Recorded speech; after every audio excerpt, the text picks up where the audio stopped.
I'm getting real tired of people thinking and stating that DEI initiatives are for unqualified people. You're wrong.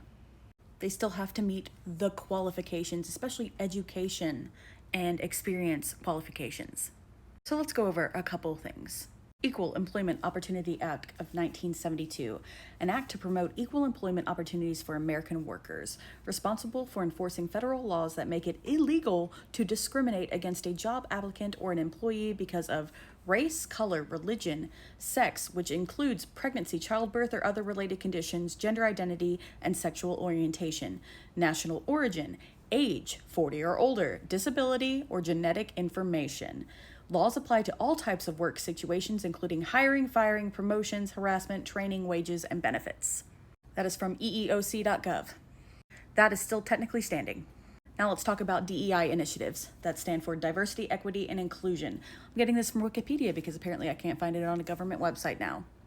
Organizational frameworks which seek to promote fair treatment and full participation of all people, particularly groups who have been underrepresented or subject to discrimination on the basis of identity or disability, most often used to describe certain training efforts.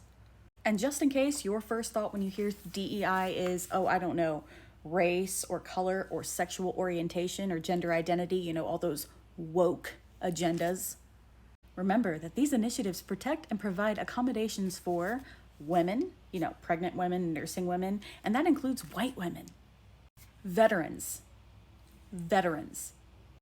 people with physical and mental disabilities.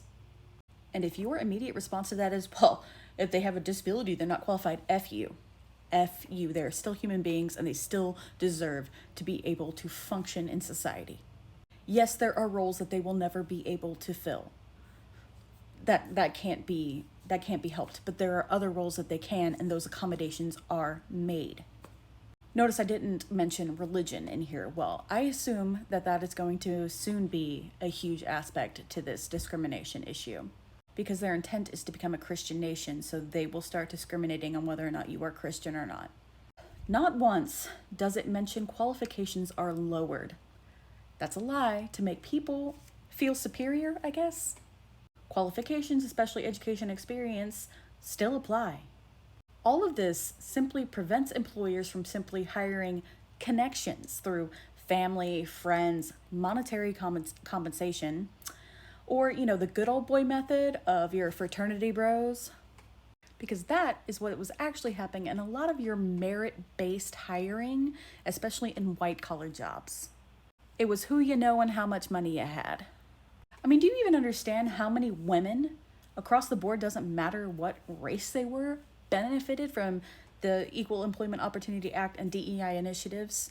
Because for the longest time, women were overlooked for most jobs that they were qualified for because, they might become pregnant, they might get married. And stripping away accommodations for veterans is insane. This country already treats its veterans horribly, and this was one of the few protections that they had. The EEO and the DEI initiatives protected everyone who wasn't a cisgendered, straight, white Christian male, okay?